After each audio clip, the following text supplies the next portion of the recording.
A good president is reflected in the country's overall performance in terms of national growth and development, a strong vision for the country's future, effective communication skills, the bravery to make unpopular decisions, character and integrity, crisis management abilities, wise appointments, and the ability to work with both his cabinet and the opposition. The rankings are based on United Nations Human Development Index, Transparency International's Corruption Perception Index, Integrity and anti-corruption indicators, as well as national policy choices. A robust infrastructure, a strong educational system, political stability, and comprehensive health and social services. Critics have frequently criticized African presidents and condemned their leadership for contributing to the continent's problems, despite the fact that some African leaders' actions are despicable. However, there are a few African leaders who have led by example and are deserving of recognition. These presidents are not flawless,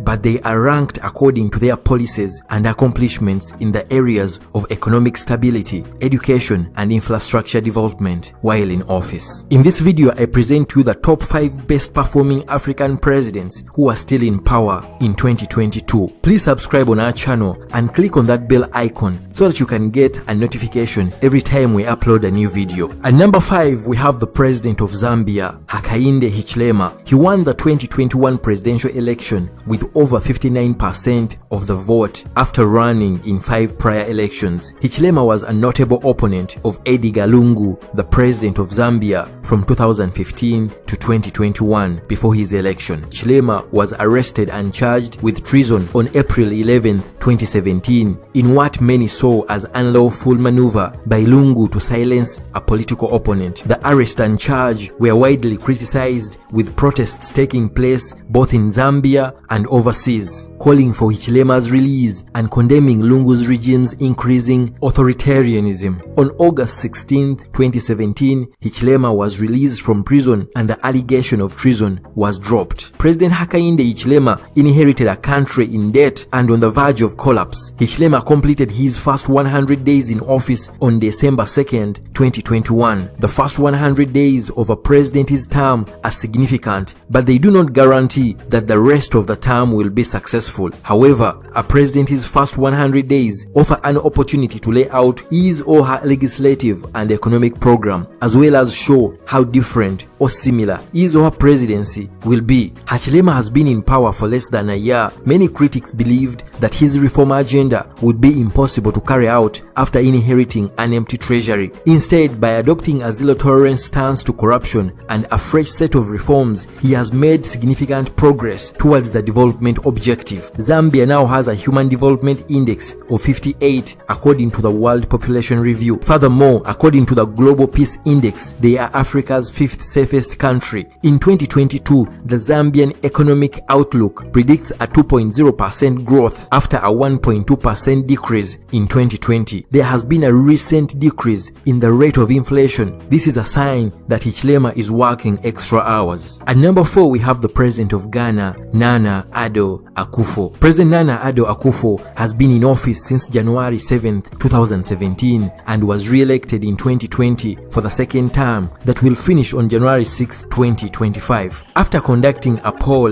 Leaders of Tomorrow, a Canadian-based research organization, selected President Nana Akufo Africa's best president in 2019. A similar study by the World Vision Forum, a think tank based in the United States, ranked Ghanaian president first in Africa and third in the world for presidents with vision. President Nana Addo Akufo and his government were successful in lowering inflation from 15.4% in 2016 to 10.4% in 2021. He implemented the One District, One Factory program, and over 76 companies were operating under One District, One Factory in just 4 years. During his presidency, more than 550,000 public sector employees have been hired. Nurses, doctors, and other health workers, as well as teachers, police officers, and others have been recruited in the public sector following a long period of layoffs under the previous administration. Ghana's gross international reserves increased from $6.1 billion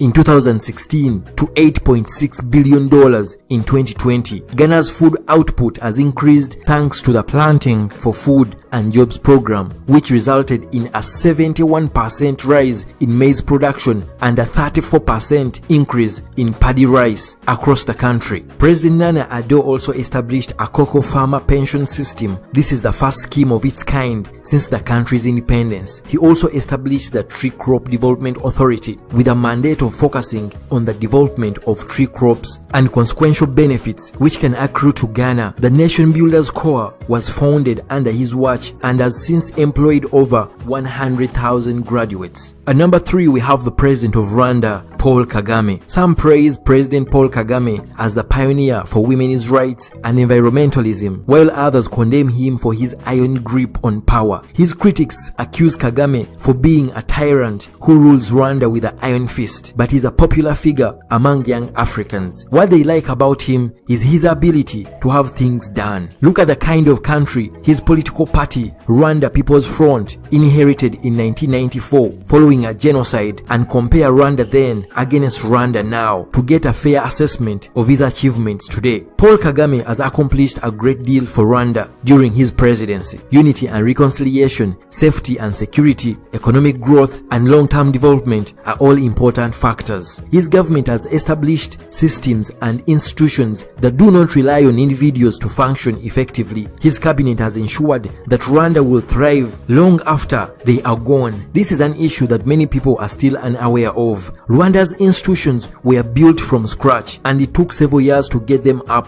and running. Rwanda began to take off after a solid foundation was created. The years 2010 and 2015 are an excellent illustration. They were surveying to ensure that no institutions were reliant on a small group of people. This is a major accomplishment for Paul Kagame. President Kagame also sees himself as a pioneer in the fight for gender equality. Women make up over 60% of the country's legislators. Rwanda has one of the best and most affordable internet structures in Africa. Rwanda's economy has rapidly industrialized as a result of successful government policies, with an economic boom since the early 2000s, which has improved the living standards of many Rwandans. In 2022, Rwanda's GDP per capita is expected to be around $870. However, human rights organizations have also raised serious allegations against Kagame. According to the Human Rights Watch, after Kagame took office, people have been persecuted for questioning the official government's account of the genocide. For example, a long list of murders, disappearance, politically motivated arrests, and illegal arrests of critics, opposition members, and journalists is listed by the rights organizations. At number 2, we have the president of Seychelles, Wavel Ramkalawan. Since October 26, 2020, Ramkalawan has served as president of the Republic of Seychelles from 1993 until 2011, and again from 2016 to 2020 he was the leader of opposition. Ramkalawan won the presidential election on October 25, 2020, making the first victory of an opposition candidate since independence in 1976, with a score of 70 out of 100 in 2021 compared to 66 in 2020. Transparency International's Corruption Perception Index (CPI) rated Seychelles first in Africa in the fight against corruption. It is presently ranked 23rd out of 180 countries worldwide and first in Africa.